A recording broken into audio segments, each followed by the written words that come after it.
mengajak saudara-saudaranya, keluarganya untuk hadir di sini. Bapak Ibu, hadir saja sudah hadir saja, entah HP-an, ya entah karo angop, atau gitu ya, karo anto. Capek Ustaz, 9 gitu ya. Hadir saja itu sudah tercatat oleh malaikat sebagai majelis. Keutamaan majelis dapat. Nah, keutamaan majelis, orang yang hadir di dalam majelis Quran, dia dapat sakinah. Apa itu sakinah? Jadi orang yang dapat sakinah itu orang yang tidak hanya ijab dan qabul saja, Bapak Ibu. Orang yang di majelis Quran dapat sakinah. Jadi tidak perlu dapat sakinah harus ijab qabul dulu. Sehingga didoakan semoga sakinah, gitu. Enggak, dapat sakinah majelis Quran itu. Yang kedua, maghfirah. Orang yang hadir dalam majelis Quran, Bapak Ibu, ini para malaikat yang di langit ini mendoakan supaya Allah mengampuni dosa-dosa majelis ini semua. Boleh jadi kita doa itu gak kabul-kabul. Tetapi kalau yang doa malaikat kabul tidak? Kabul. Dijabah Allah Subhanahu wa taala. Kemudian yang hadir di majelis ini itu terhitung dapat keutamaannya, diturunkannya rahmah, kasih sayangnya Allah Subhanahu wa taala. Jadi hadir saja, entah angop, entah ngantuk-ngantuk, entah ya sambil HP-an blender-blender ngalamun ngalor ngidul, itu tetap dapat karena malaikat nggak ngerti juga, nyatet aja. Kan panjenengan ngalamun malaikatnya juga nggak ngerti. Yang penting panjenengan gelegernya hadir saja. Saya tanya, setiap asar, sholat asar itu malaikat mencatat nama-nama yang sholat asar dicatat ya. Kemudian setelah itu disetorkan sama Allah. Saya tanya, sing sholate karo angop-angopan, karo sing ora angop-angopan, menurut malaikat sama tidak? Bodoh, wong ora ngerti ya man. Nah, yang sholatnya sambil mikir utang, yang sholatnya siji mikir kok buka puasa, sing sholatnya sijine mikir aduh engko piye iki laporan RT dan lain sebagainya. Itu malaikatnya lihat sama atau beda? Ya sama, angger geger kita wis dicatet ngono wae. Malaikat ya ora ngerti batine panjenengan. Yang ngerti batine panjenengan Gusti catet gitu aja. Nah, inilah keutamaan majelis. Nah, yang fokus di majelis tenanan, tidak angop, enggak HP-an, enggak ngantuk-ngantuk, dapat keutamaan tambahan, keutamaan ilmu. Keutamaan apa Bapak Ibu? Ilmu, apalagi ini ilmu Al-Quran. Dijamin sama Allah hidup panjenengan bahagia nikmat dunia akhirat. Rahmat, panjenengan masuk surga bukan karena amal ibu bapak, tetapi masuk surga dikarenakan rahmat Allah. Nah, rahmat Allah itu ada dalam keutamaan majelis ilmu, dapat ilmu itu. Makanya siapa orang yang menempuh jalan menuju suatu ilmu, Allah mempermudahkan jalan dia menuju jannah. Nah, ini Bapak Ibu yang bisa saya sampaikan. Ya, kurang dari 1 jam. Ya, kurang 5 menit sampai 10 menit. Baik. Saya cukupkan, kemudian saya buka tanya jawab bagi bapak-bapak, ibu-ibu yang mau bertanya silahkan. Saya bisa jawab, saya jawab. Kalau tidak bisa saya jawab, ya saya buat PR gitu ya. Nanti jawabannya dicari dulu gitu ya. Sampaikan ke grup gitu. Baik ibu bapak yang mau bertanya silahkan.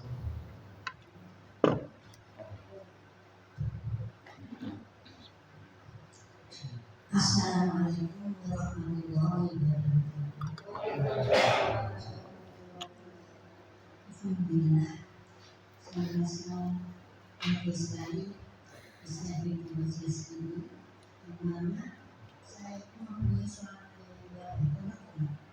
Tapi karena masa-masa seperti ini, sehingga belum bisa menyampaikan ini, Ustaz. Saya ini semakin tua, kadang-kadang sholat itu lupanya gini saya, waktu saya sudah terberdoa ikhram, kemudian kan baca doa kita. Tahu-tahu saya itu habis doa kita, kemudian saya membaca surat.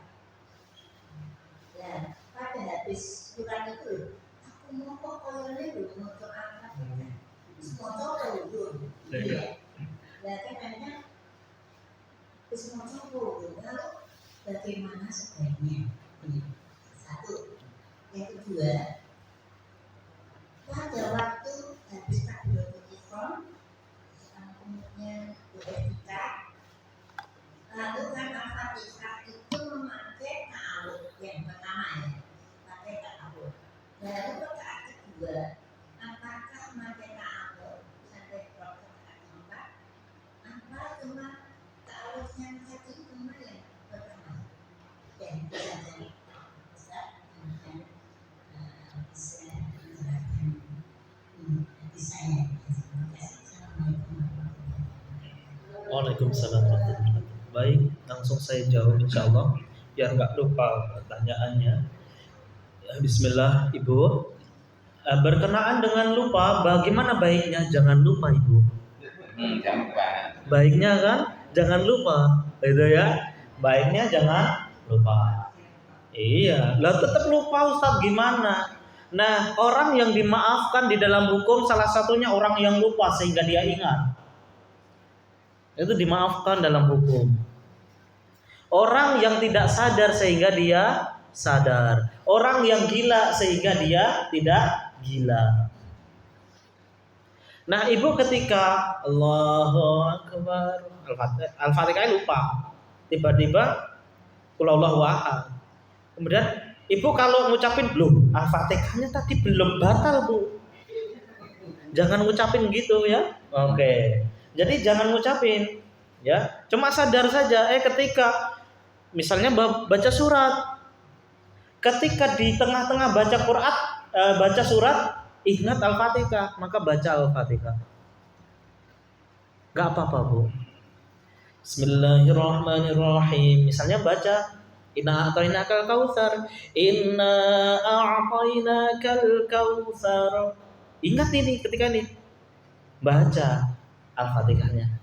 Bismillahirrahmanirrahim. Alhamdulillahi rabbil alamin. Ar-Rahmanirrahim. Suratnya tinggalin dulu kalau sudah ingat.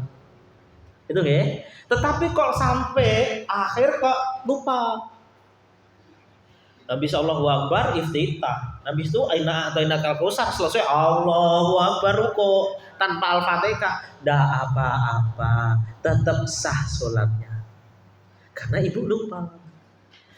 Salah satu penyakit yang tidak ada obatnya itu pikun, Bapak Ibu. Faktor usia membuat pikun. Pikun itu lupa. Kemudian yang tidak ada obatnya lagi itu sakharatul maut. Jadi sudah maut itu sudah gak ada obatnya. Nah itu. Nah kalau pikun ini maka dimaafkan. Ya. Gitu ya untuk itu. Kemudian yang kedua berkenaan dengan bacaan ta'awud. Bacaan ta'awud harus dibaca di awal baca Al-Quran. Sekali saja. Jadi ta'awudnya di rakaat pertama saja. Rakaat kedua, ketiga, keempat tidak usah pakai ta'awud lagi. Karena itu satu kesatuan salat. Nah, mustaqilatun, salat yang sudah sempurna sampai dengan salam. Dinamakan salat itu adalah perbuatan dan tindakan yang diawali dari takbir dan diakhiri dengan salam. Maka ta'awudnya sekali saja. Adapun bacaan ta'awud kapan? Boleh di dalam sholat maupun di luar sholat. Contohnya sebelum sholat, a'udzubillahi minasyaitonirrajim. Bismillahirrahmanirrahim. Allahu Akbar. Setelah Al-Fatihah gak usah ta'awud. Ta'awudnya sadar tadi sudah. Sebelum sholat tuh sudah ta'awud dia. Langsung Bismillahirrahmanirrahim. Langsung. Ya, tidak usah a'udzubillahi minasyaitonirrajim. Enggak usah. Makanya imam-imam itu enggak ada yang tahu. Ada yang pernah dengar ta'awudnya dikeraskan? Enggak ada. Paling basmalah. atau bahkan langsung alhamdulillah. Jadi sekali saja. Atau ada yang berpendapat ta'awudnya ketika setelah takbir. Allahu Akbar. Tapi disirkan, jangan disuarakan. Jahar jangan disirkan. A'udzubillahi minasyaitonirrajim. Bismillahirrahmanirrahim. Iftitah. Kemudian surat Al-Fatihah. Gitu ya. Ya. Jadi ta'awud ada di dalam sholat atau di luar sholat. Atau sebelum membaca Al-Fatihah. A'udzubillahi minasyaitonirrajim. Bismillahnya dijaharkan kalau imam dia. Bismillahirrahmanirrahim dan seterusnya. Adapun berkenaan baca ta'awud ini banyak variasi. Sebagian besar melakukannya di luar sholat. Jadi di luar sholat sudah ta'awud dulu. A'udzubillahi minasyaitonirrajim. Bismillahirrahmanirrahim. Allahu Akbar. Jadi di dalam sholat sudah nggak ada ta'awud, Ibu. Ini sebagian besar. Ya, begitu. Nah, ini jawabannya, Ibu. Ya, jazakumullah khairan katsiran. Silakan, ada lagi yang mau tanya. Ya, silakan Bapak. Mungkin mikrofonnya. Mikrofonnya.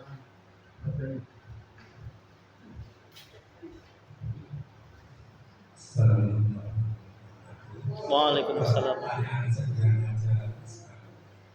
Apa maknanya atau nilainya sama membaca Al-Quran itu dengan yang di HP? Ya. Apakah sama nilainya membaca Al-Quran di mushaf dengan yang di HP? Saya punya HP, bapak-bapak juga punya HP ya? Iya. Baik. Saya akan buka ya. Ini ya. Jadi di dalam Quran itu ada mushaf. Ada mushaf ya. Oke. Bapak Ibu, Al-Quran itu kalam, kalimat atau tulisan. Al-Quran itu kalam, kalimat, ucapan atau tulisan.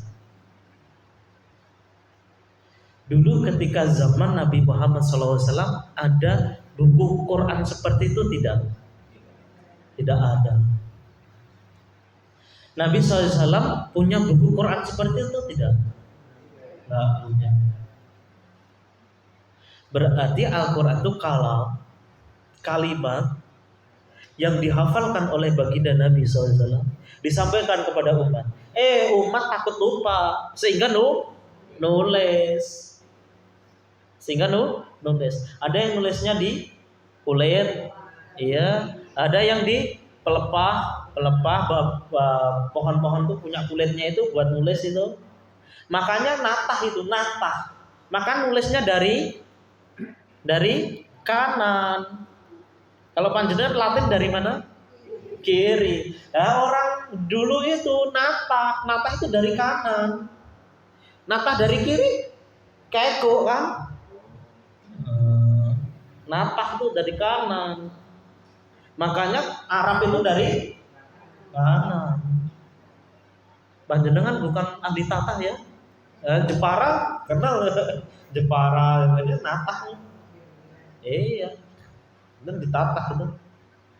Nah, ditulislah biar tidak lupa. Karena terkadang juga ya lupa. Karena memang manusia itu ada sifat lupa di situ. Kemudian bagaimana, lebih utama mana? Membaca mushaf dengan tidak membaca mushaf. Lebih mulia mana? Lebih utama mana? Lebih utama tidak membaca mushaf. Saya kasih contoh. Anda sholat, Allahu Akbar. Nah ini. Innal ladzina kafaru, baca begini atau dengan hafalan? Innal ladzina kafaru sawa'un 'alaihim a'anzartahum am lam tunzirhum la yu'minun. Lebih utama mana? Jadi pertanyaannya seharusnya lebih utama mana membaca dengan mushaf tanpa mushaf. Tetapi kalau sama-sama baca dengan mushaf ya sama saja. Itu mushaf panjenengan baca, dengan ini panjenengan baca sama saja. Cuma beda versi. Itu pakai kertas, ini pakai digital. Nah, Bapak Ibu, Anda membawa mushaf itu dihukumi mushaf. Maka ketika Anda bawa ke kamar mandi boleh tidak? Tidak boleh. Ini mushaf Quran taruh di bawah diinjak-injak boleh tidak? Tidak.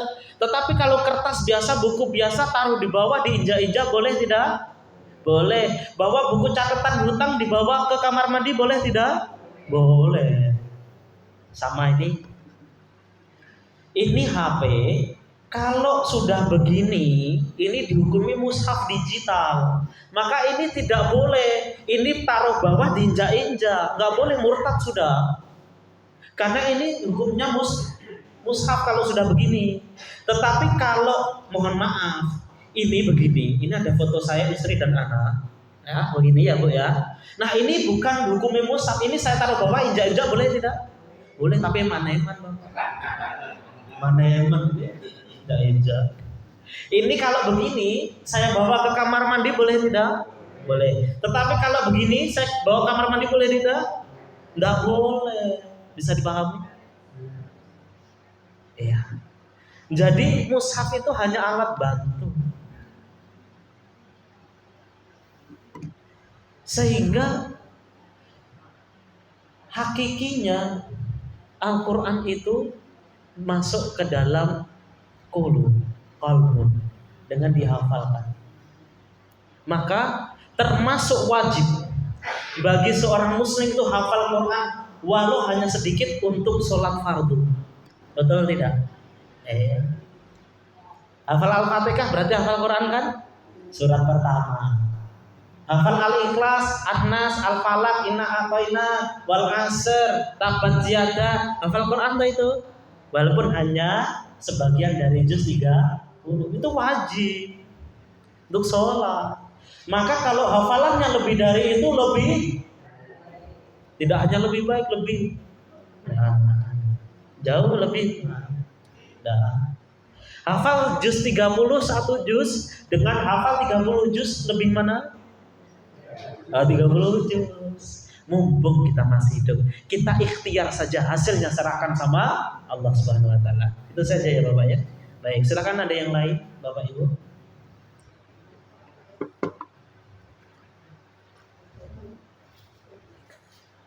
Ada lagi?